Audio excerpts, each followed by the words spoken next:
Hello and a warm welcome to Well This Week by latestlaws.com. This is a weekly program, so hit the bell icon to get notifications for new videos. My name is Sheetal June, Associate Editor, latestlaws.com, and I will be taking you through the significant orders and judgments passed by various courts in the country and some important international news from this week. Let's begin with Supreme Court this week. Hearing petitions seeking cross-verification of votes cast on electronic voting machines (EVM) with a paper slip generated through the VVPAT system, the Supreme Court has pointed to the problems with the secret ballot voting method.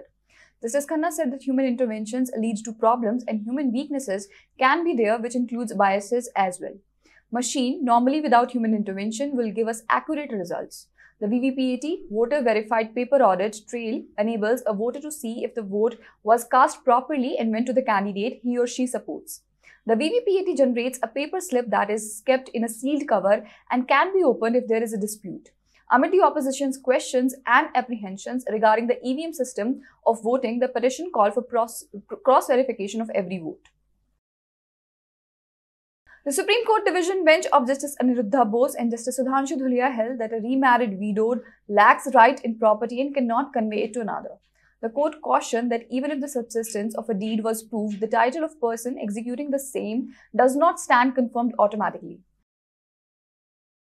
The Supreme Court has held that the functions of the general power of attorney holder cannot be delegated to any other person without there being a specific cause permitting such delegation in the power of attorney, meaning thereby, ordinarily, there cannot be any sub-delegation.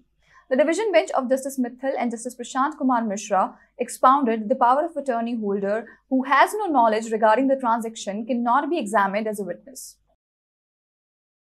The Supreme Court has rejected the doubts raised on interested witnesses and upheld the credential value of evidence of family members of the deceased in cases of dowry death.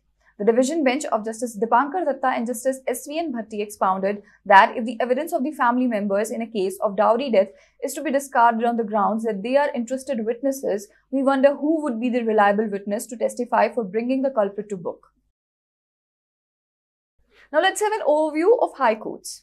The Delhi High Court has ruled that making derogatory complaints to the spouse's employer with the intent to harm professional reputation and financial well-being amounts to cruelty. A bench headed by Justice Suresh Kumar Kayat, while dissolving the marriage between a couple, stated that making such complaints demonstrates a lack of mutual respect and goodwill, which is crucial for a healthy marriage. The appellant husband challenged a family court order refusing to grant him a divorce, saying he endured severe mental torture and anguish in the relationship. He alleged that the wife sent complaints to his employer intending to embarrass and humiliate him in front of his colleagues. The Andhra Pradesh High Court has observed that the mere fact that the police have filed a charge sheet does not inevitably mean that the case is legitimate. Noting that the petitioner did not disclose to the doctor that he received injuries, the court said that the signing the wound certificate after the lodging of the report throws any amount of suspicion about its bona fide and no record exists which shows that the petitioner received injury in motor vehicle accident. The single-judge bench of the Tripura High Court has held that the sanctioned vacant post should not be continued to remain vacant for successive years in the absence of availability of suitable candidates in certain categories of the post. The court observed that if qualified applicants are not available for a particular category of post, the sanctioned vacant positions should not be allowed to stay vacant for successive years. The Jharkhand High Court has observed that to invoke Section 145 of the Evidence Act for a contradiction, one must first call the witness's attention to statement made under Section 161 of the CRPC that is allegedly in the contradiction with his deposition given in front of the court. The witness must then have that portion of the statement under Section 161 proven by the IO. A claim of contradiction may be made once of these assertions have been proven. Positive statements made by witnesses often draw attention rather than omissions unless they are noteworthy. Omissions are not contradictions in terms of the explanation to Section 162 of the CRPC. Only when an omission seems noteworthy and pertinent in relation to the context in which it happened can be classified as a contradiction. The single-judge bench of the Andhra Pradesh High Court has refused to quash the criminal complaint filed under SC and ST Prevention of Atrocities Act 1989 while holding that when an abuse is made outside the premises of the house before the person other than the relative and friend of the complainant, it amounts to public view. The court observed that public view would undoubtedly be present if an offence were to occur outside the building, such as an such as on a lawn, outside a home that is visible to people from a road or path outside the boundary wall. As opposed to this, it wouldn't be offensive if the comment was made inside a building and some people from the general public were there, not only family or friends. This is because it would not be in public view. Moving on to international news this week. A Pakistan High Court has ordered that the government must restore social media platform X after more than 2 months of disruption ordered by the Interior Ministry. The platform, formerly known as Twitter, has been rarely accessible since February 17th, when jailed former Prime Minister Imran Khan's party called for protest against a government official's admission of vote manipulation in February's election. Pakistan's Communications Authority later acknowledged in court paper that it had been ordered by the Interior Ministry to shut down the site. A court in the Maldives has overturned the conviction of former President Abdullah Yameen and cancelled his 11-year prison sentence. The decision was made 3 days before the parliamentary election, in which Yameen is fielding candidates from a political party he formed while serving his sentence. Yameen was convicted on 2 charges when a court found he had accepted a bribe to grant a lease on an islet of tourism development while he was in power from 2013 to 2018.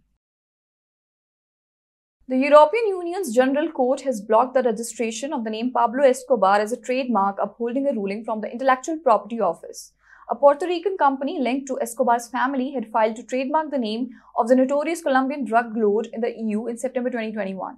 The applicant argued that the names such as Bonnie and Clyde, Al Capone, and Che Guevara have already been registered as EU trademarks, and that Pablo Escobar, because of his many good deeds for the poor and Colombian, has become a mythical figure in mainstream popular culture. Escobar, a narco-terrorist who was killed in a shootout in 1993, was the leader of the infamous Medellin cartel and over a decade of long trafficking become one of the world's leading cocaine barons.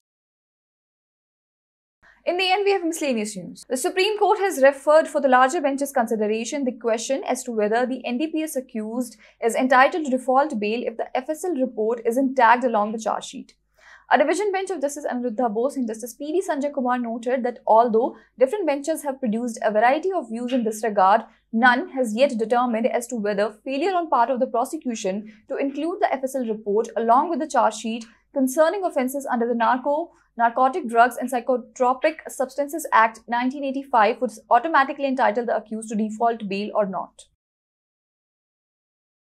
A petition has been filed in the Supreme Court by Advocate Ashwini Kumar Upadhyay seeking a direction to the Centre and Bar Council of India to form an expert panel to ascertain the feasibility of starting the 3-year Bachelors of Law course from 12th standard like BSc, BCom and BA courses. The present duration of 5 years, that is 10 semesters of Bachelors of Law course, is unreasonable, arbitrary and irrational, hence violates Article 14 and 21 of the Constitution, it claimed.